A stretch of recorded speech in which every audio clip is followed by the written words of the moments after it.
आज सूरज सिंह जब से लोहा संभाले है माँ, तो यही 12 वर्ष से पूछते आए है माँ, मेरे पिताजी की कातिल कौन है एक बार बता दो माँ। जो आपकी भरी अवस्था में विधवा बनाया, मैं उससे बदला लूंगा माँ। इधर मेरे पति देव, उधर मेरे भाई। आज 12 वर्ष से मैं पुत्र को बता नहीं रहा हूँ कि हे पुत्र, तुम्हारा पिता की कातिल तुम्हारा मामा है। और मैं ईश्वर से यही दुआ करती हूँ कि कभी मेरे भाई रुदल सिंह मेरे दरबार नहीं आए।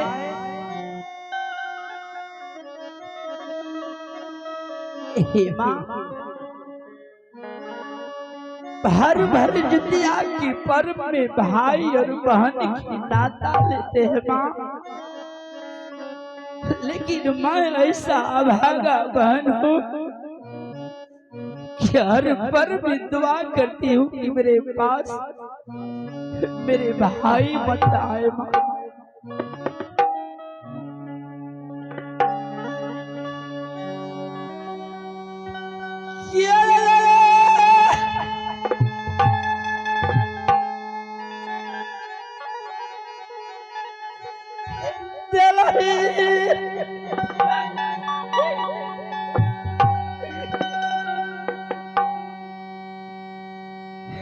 महिया गई जाता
आना मेरे भाई मेरे दरबार।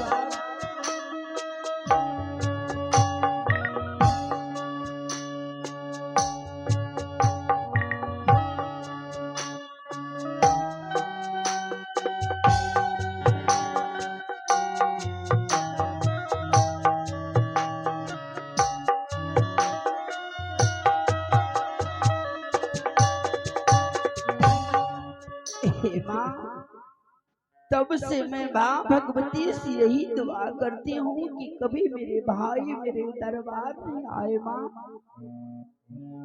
और भी मेरे पुत्र जिसका नाम है सूरज सिंह, वह शिकार में गए हैं।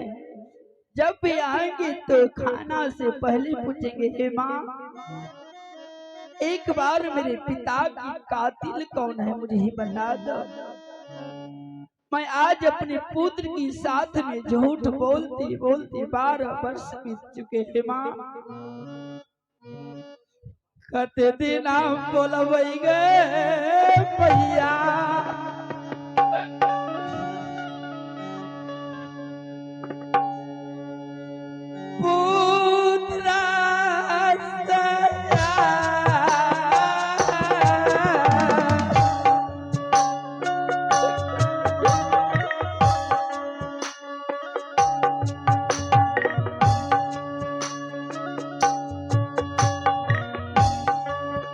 बाबू यही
हे माँ, अब मेरे पुत्र शिकार खेल कर आते ही होंगे, तब तक मैं महल में आराम करती हूँ माँ। कभी नहीं बताऊंगी कि अपने पुत्र की कि तुम्हारा पिता की कातिल तुम्हारा मामा है। अगर मैं बता देती हूँ तो मेरे भाई को जिंदा नहीं छोड़ेगी माँ। इसलिए कर मैं अपने महल चलती हूँ। जैसे पुत्र आएंगे तो अवश्य मैं झूठ बोलूंगी कि मैं नहीं जानती हूँ कि तुम्हारा पिता की कातिल कौन है।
हाल में मेरे माँ यही सोचते होंगे कि कब मेरी बेटी चांद्रा आएंगे।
हेलो।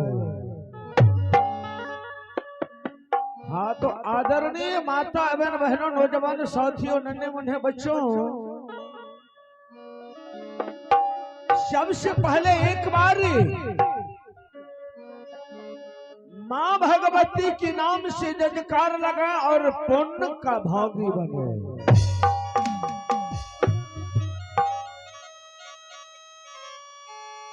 प्रेम से वाली माँ भगवती की, माँ सरस्वती की, उमापति महादेव की जय हो, जय हो।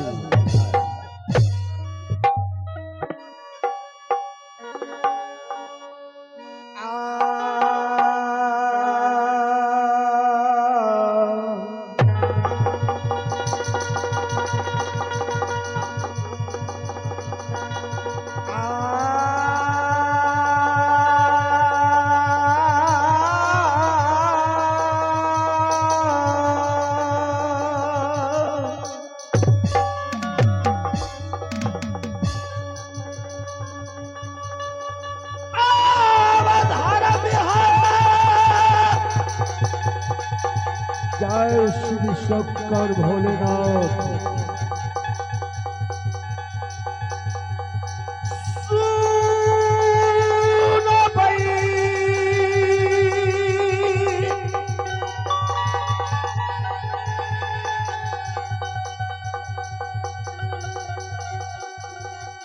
धर्म के धर्मी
आदरणीय माता एवं बहनों नौजवान साथियों,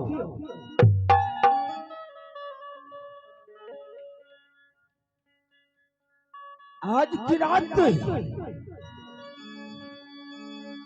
महान शानदार नाटक है।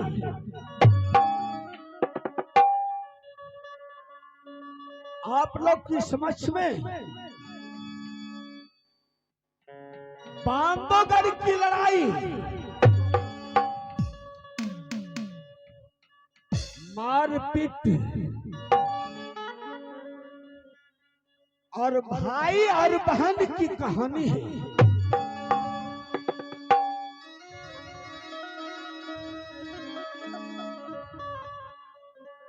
भाई का क्या कर्तव्य होते हैं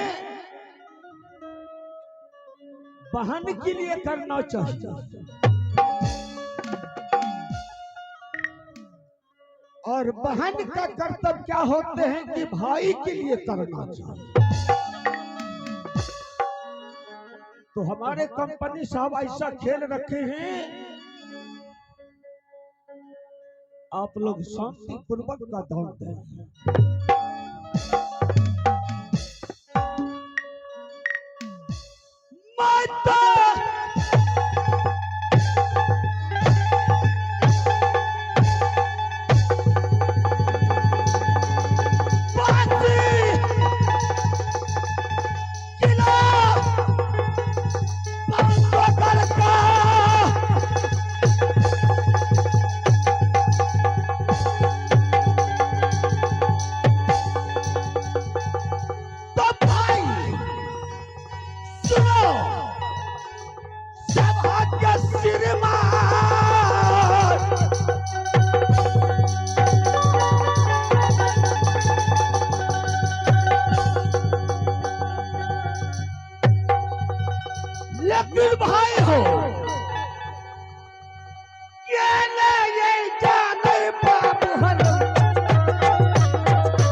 आदरणीय माता बहन बहनों नौजवान साथी,